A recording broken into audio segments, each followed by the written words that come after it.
Howdy friends, I'm the Mighty Orc, and in this video I'm going to talk to my good friend Andrew Karnavas, a.k.a. Andyroo, about the release of his new children's music album called Roocycle. Who's that riding down the river lane wrote the book of the seven Andyrooverse, Andyrooverse, yeah. Andrew is a tremendously talented musician, singer, songwriter, sound designer, and producer based here in Houston. He's also an innovative music educator and owns and operates Yawp Records, an independent music label. We've worked together a lot over the last few years, both on his musical projects and mine. He recorded my last full-length album called Solo at the Bugle Boy, mixed it, mastered it, and then we released it on his label Yawp Records. He also recorded the audio for my most recent Song of the Week, which is an excerpt from my band and I's live recording at the Old Quarter Acoustic Cafe in Galveston. If you haven't seen that one, you can check it out right here. Andyroo and the Anyrooniverse is Andrew's children's music making alter ego. He's just released his third album, so we sat down to discuss this as well as his innovative music education program called Just Add Beats. So, welcome to the Andyrooverse, a place full of music, dancing, colors, and valuable lessons, all geared toward children, and perhaps also those of us who are still kids at heart.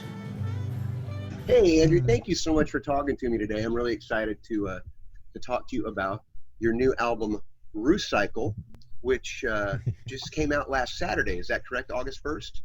That's right. Yep. Just came out.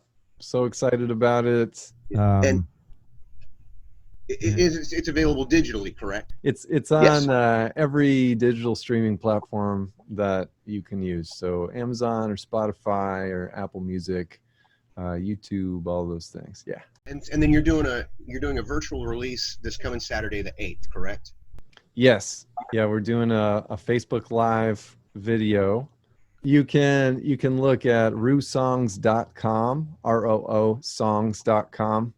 Okay. And you can get to the link from there. Now, when I first met Andrew, he had a rock band called Runaway Sun, and he also had a solo project that was more in the Americana singer-songwriter vein.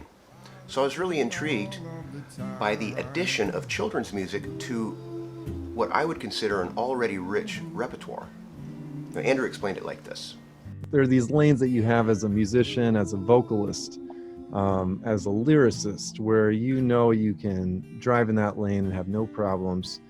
And then there are lanes that you want to get into, but you don't know how to do it yet in a way that sounds like you, right?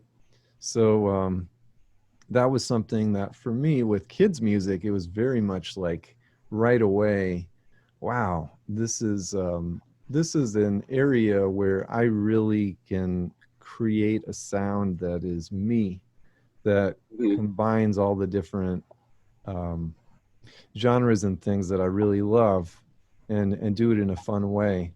And sometimes, having that creative limitation, just having a few simple limitations makes you more creative. I think for me, the creative limitation is that I'm writing it for kids, so it's like, okay, well, you can explore all these different genres, but at the end of the day, you've got to bring it back into something that works with that audience, right? That's for kids. For Andyroo, what is your process? Do you have a songwriting process or a thought process as you are writing songs geared toward a younger audience? And is that process different, would you say, than writing for an older audience or an adult audience? What I've learned is that there are similarities with writing music for kids, just like you would write pop music for adults. Mm-hmm. Mm-hmm. So I think there are a lot of similarities there. A lot of these songs, I have ideas on the way to the gig because I'm just getting in the mindset to go perform for a bunch of kids. And I start thinking about all the things that kids like, and then it brings me back to childhood memories of things that I liked to do. And then I get ideas for songs, or even after the show, So driving back, because I was driving this old van, and which you know very well, Jenny, the old Honda Odyssey, and Jenny had a broken radio her radio broke like in year 2 or something. So I've had a broken radio for years and years, and I just drive around in the car and I sing to myself and I come up with song ideas. And so most of the songs for the new Andyroo album were written like that, and they were written either on the way to the show or on the way home from the show. The first couple of Andyroo songs were written because my sister Vanessa had kids, and she wanted to show them Uncle Andrew's music, and so she would show them the Runaway Son stuff, but then she would have to skip like the whiskey songs and the like going out songs or whatever. So she asked me to write some songs for them, because she was tired of hitting the skip button or whatever. So that's kind of how it started, as just sort of this challenge to do that. So it is kind of funny to think about that, because it started with a couple songs and then it was so much fun, it turned into an album. That album was called Welcome to the Andyrooverse, and it was met with a lot of success. Andrew played a lot of high-profile gigs around the U.S. in support of this album. Some of the venues were the Disney stage at the Houston Livestock Show and Rodeo, which is the largest rodeo in the world. He played at the Mall of America. He also played at the Smithsonian National Museum of Natural History, to name a few spots. And then he followed up that release with the album Color Your World, which featured the publication of a companion coloring book. And it was at this high point that adversity really began to rear its head. I was diagnosed with MS Mm-hmm. back in 2015, and this was right as Color Your World was coming out. And I had this huge show at Discovery Green. We did a coloring book with the album and all this stuff. And I couldn't feel my hands, or my whole body went numb. It was kind of like I had slept on my hand, and you can't feel it, it's just tingling. My whole body was like that. And then I had to go do this show in front of like 200 kids or something, and I couldn't feel the guitar. I've had to change my whole diet. I eat tons of vegetables, try not to eat anything like gluten or dairy that creates inflammation for me, for people with MS. And but yeah, but in part of that whole process, which involved, I couldn't play guitar for like 3 months or something. And I thought, well, if the thing that's most important to me is being able to sing, and if I can just create a new way to make music that doesn't involve playing guitar, then I can still perform as long as I can sing. And that actually pushed me into a new creative space of learning how to make music this way. So I'm really grateful for that, and I feel healthier now than I ever have. That's the cool thing about it. So, in addition to being a musician, you're also an educator. You've got a program called Just Add Beats. Yeah. Talk a little bit about that. This sounds absolutely fascinating. Yeah, so Just Add Beats is a program for grades 2 through 12, and we help students build 21st century skills like creativity, communication, collaboration, and critical thinking. So we help them build those skills through audio production. Welcome to Just Add Beats. Come at the top, I do not stop. Pick up the mic, step to the right.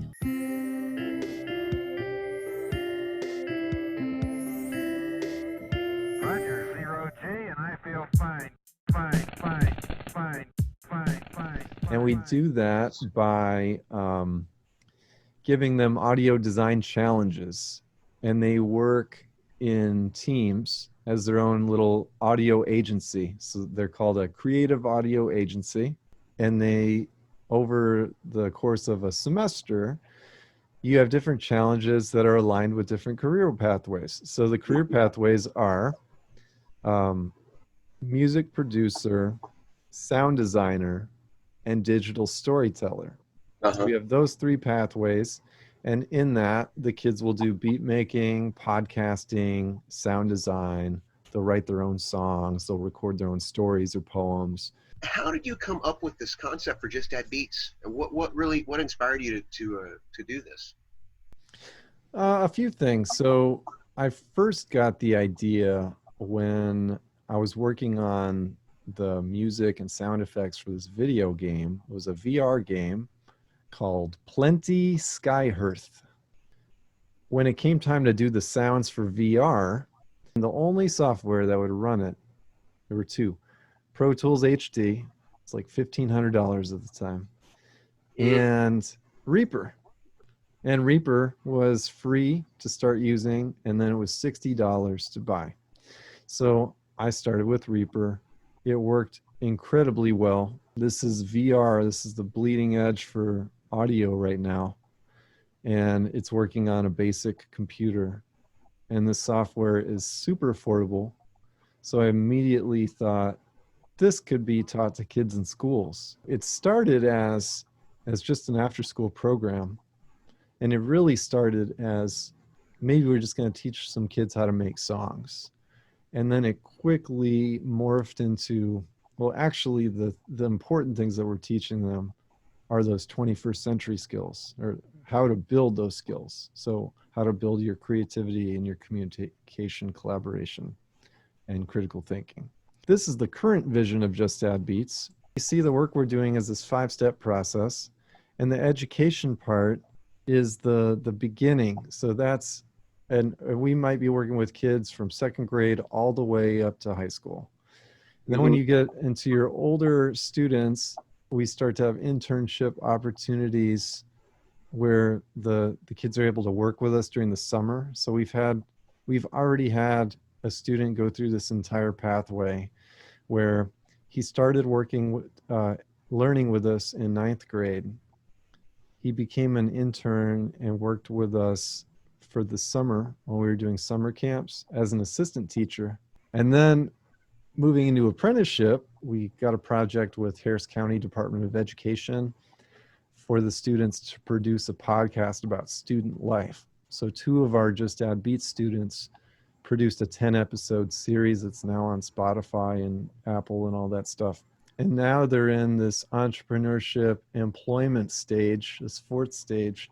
We're looking really at engaging more community partners with this, like Impact Hub Houston, for example. So we're more than an after-school program, right? We're empowering these kids and showing them, you know, the skills that you have can make you money right now as a skilled position.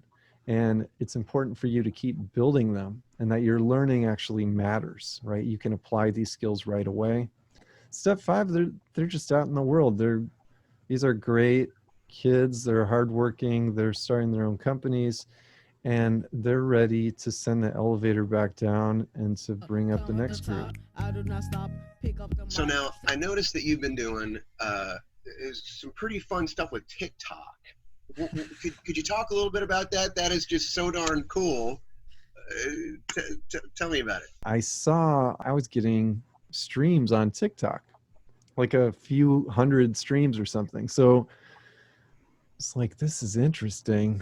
When you wake up in the morning, the first thing you do is brush your teeth. And when you're sleepy in the evening before you go to sleep, better brush your teeth nice and clean. So if you are a TikToker and you're filming, if that's what they call them, if you film something like feeding your dog a popsicle, this is a popular thing that I did not know about. So people are feeding their dogs popsicles and they're filming it, and it's funny. And then they go, okay, I want to add some music to this. So they type in popsicles and my song pops up. So they might listen to like 3 or 4 different popsicle songs, let's say, and they like mine and they click it.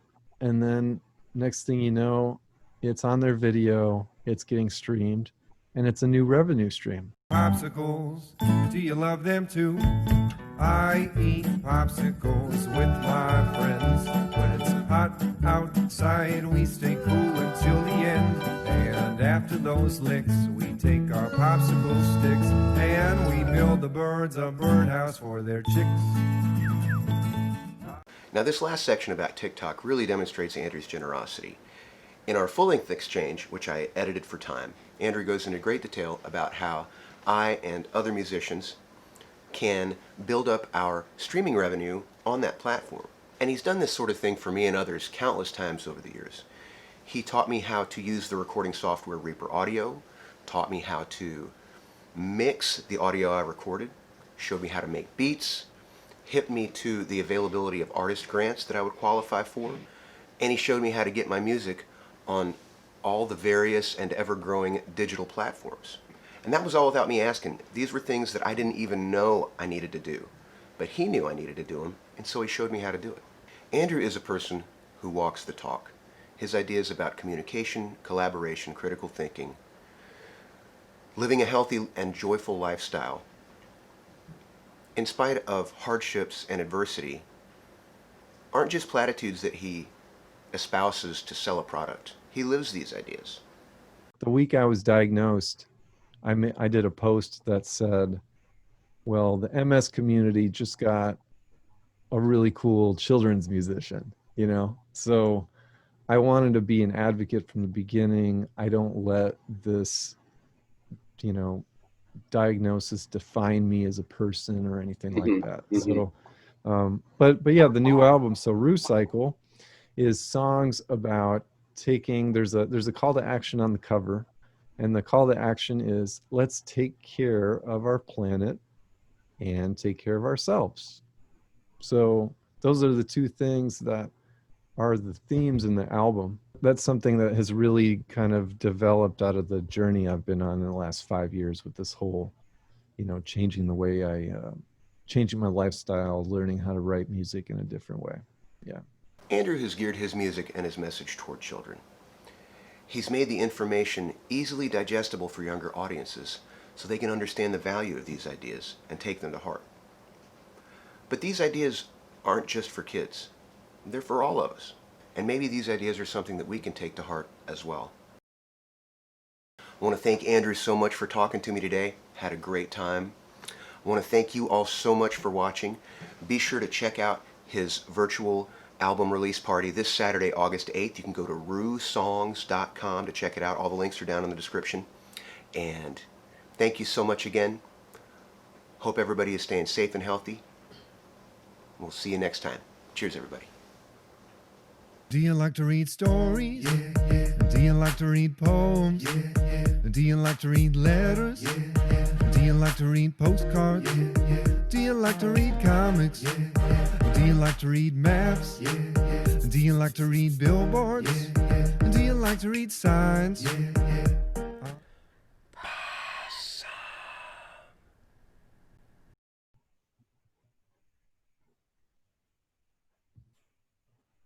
Are we recording? ROOsongs.com. Exactly. And I say, Tastes great. if you want to find my music, you can go to roosongs.com. That's ROOsongs.com. Right. Yeah. Like frantically doing the thing. You know, blending into the background now. So this is just kind of a fun thing that we can do.